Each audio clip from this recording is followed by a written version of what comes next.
Ashama harka fuudhee akkam jirtan hordoftoota chaanala kootii kan taatan marti keessanuu nagaa rabbii lafaaf iddoo jirtanitti isiniif haa baay'attu akkam turtan akkam isaa kana keessan an obboleettiin keessan nagaa guutuurraa faa qaba nageenya na bukkee ture isin birallee haa jiraatu isiniin jechaati namoonni chaanala koo faaraa taatan subscribe like gochuudhaan maatii kootti dabalama kan maatii koo turtan immoo hanga yoona yaadawwan garaagaraatiin na deeggaraa turtan galatoomaa galata guddaa na biraa qabdan isiniin jechuu jaaladha obboleewwan kiyya.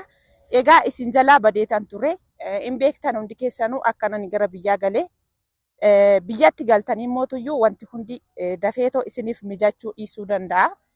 Kanaaf anis amma niitorkii waan tokko tokko sirreeffadhutti yernaaf hin mijannee isiniin jechuu barbaada. Egaa waan feesoo ta'e hamamis yoo fagaate yoo yaratis yartuu biyya ofii kan namaaf ga'u hin jiru biyyuma ofii wayyaa. Egaa nagaan biyya koo ga'ee jira biyyi hedduu namatti tola akkuma argitan kana biyyi keenya baay'ee namatti tola garuu mootu akka achi teenye alaalaalaallu sana miti isiniin jechuu barbaada mee asumaan nama haaraallee isiniif qabadhee dhufee jira nama haaraa kanas maqaa isaa isiniif haa dubbatu akkasumas immoo haala biyyaa isa keessa ture waan ta'eef inni waan tokko tokko kan nuuf dubbatu ta'a jechuudha. Eshi nagaan isiniif haa ta'u jecha sagalee ol qabadhu bara. Maqaan kiyyaa Isaayyaas jedhama yeroo biraa wal baruu dandeenya kan ammaaf qabadhe kanuma nagadee jiraadha. Tolee akkuma argitan kana maqaan koo Isaayyaas jedhama isiniin jedhee jira. Tarii yeroo biraatiif ammaaf kaameraa kana hin beektanii nam tokko tokko namni keessattuyyuu namni biyya keessaa kaameraa kanaaf haaraa anumtiyyuu gizee baay'ee viidiyoo kana isiniif waraaba jedhee jechuudha. Nam ba'a bakkeetti namni garmalee sirritti jechuudha namaaf haaraa waan ta'eef.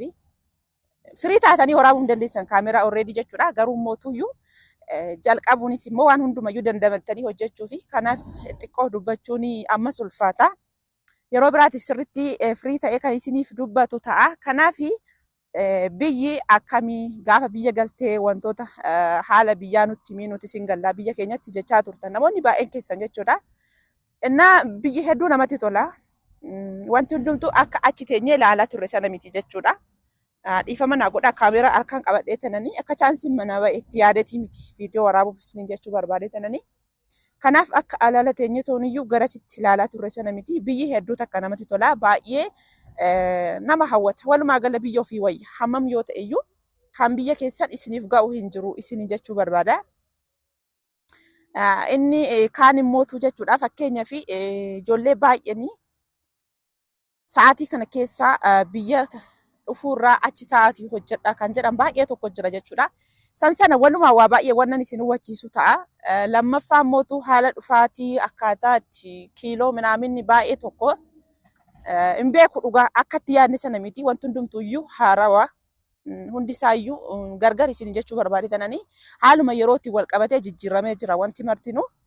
Kanaaf sana adeemsa keessa kanan isiniif hojjedhu ta'a isiniin jedha obboleewwan kiyya. Biyya akkam turanii namatti tolaa? Biyyi akkumatti jiraatanitti gaariidha yoo jedhan wayya. Maaliif? Fakkeenyaaf amma jechuudha namni gaafa alaala ta'ee fagoodha dubbatu haalli biyyaa baay'ee ulfaataa jedhu. Amma jedhan sana fakkeenyaaf amma alaala ta'ee namni jedhu sana haalli biyyaa. Dhugaa dubbachuuf qaala'insa dheengadda kan darbeerra qaala'insi jireenyaa ni jira.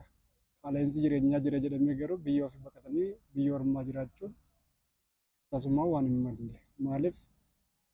Biyyaansi akkuma asii qaala'insi jireenyaa jiru jireenyis akkuma kana nama darbaa deema waan ta'eef biyya ofiitti galanii wanta hojjechuu qaban asuma yoo jiraatati jaalala waan hojjetan jiraatanis hojjechaa yoo deeman gaariidha jedhanii yaada akka yaada kiyyaatti jechuudha. Egaa obboleewwan kiyyaa akkuma argitan kana jechuudha wanti hundumtuyyuu akka alaala teessanii ilaaltan sana miti gizee tokko tokko mootu jechuudha xiqqooshii wantoota adda addaatiin wal qabatee maaliifi tarii ijoollee amma namni akka koo jechuudha waa baay'ee irraa isiniif dubbachuu danda'a gara fuulduraatitti jechuudha. Gara caalaa namni kamiyyuu namni biyyaa baanee iddoo jireenyaa waa'ee manaati kan nu yaaddessu manni mootu jechuudha. Tarii anis amma akkuma keessan kana magaalaa yookaan gara biyya keenya irratti naannawaa jira miti magaalaa xixiqqaa irratti jechuudha akka maatiitti dhiyaataniin kan mana ijaartan jechuudha. Sun xiqqoo ulfaataadha jedheen dubbadha. Maaliif jennaani bakka mana ijaarrata sanatti amma deebitanii jiraachuun firiidamii argachuun hin beeku suni baay'ee ulfaataadha. Sana mootu gadi fageenya maal takka jiru kanin irraa isiniif dubbadhu ta'a. Garuu biyyi walumaa galatti akka alaala achi fagoo teenyee ilaallu sana miti hedduu namatti tola. Maaliif namni kamiyyuu jechuudha. Warri kaleessa duraa deemne jechuudha. Dhugaan isiniin jedhaa. Eenyumtuyyuu namni qoonqodhanis du'e hin jiru. Eenyumtuu jechuudha. Wantoonni adda addaa jechuudha. Kan san caalu wanti tokko wanti jiru hin jiru. Firiidamiidhaan zanaafataa jiraniiti. Kan isaan jiraatan jechuudha. Ifama mangadarra kana taa'e sagaleen galaa jira. Egaa obboleewwan kiyyaa ammanuma jira isiniin jechuufan dhufee akkasumas immootu sila jalqabarratti isiniif dubbachuu ture. Jalqabarran isiniif oolcha jedhee yaada. Biyaasi gabaabduu ishii jechuudha. Baga ayyaana geessanis hundi keessanuu jechuudha. Hordoftoonni amantaa kiristaanaa kan taatan marti keessanuyyuu baga geessan baga walumaan geenye ayyaana gannaa isiniin jechuu jaaladha. Egaa baay'ee tokko namatti tola. Baay'ee nama hawwata biyyi. Kanaafi hin beeku. Tarii nam tokko tokko akkuma koo kana qilleensa isaa badaa itti baruu dhiisuu danda'a. Ani garuu normaalidha. Tarii maaliif xiqquma ishii isinitti jijjiirama. Ama biyyi keenya sirriitti baay'ee nama jedhallee hin qorrullee hin ho'ullee wal qixa waan ta'eef. Achi garuu baay'ee tokko qorraa iddoo nani dhufe jechuudha. Kanaaf haalli qilleensatis ammas badaa waan namatti ulfaatu mitiin isiniin jechuu barbaada.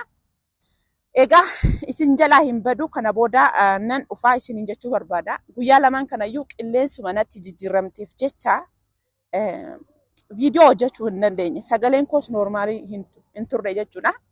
Guyyuma lama kaniin ani dabarse jechuudha ergan dhufe.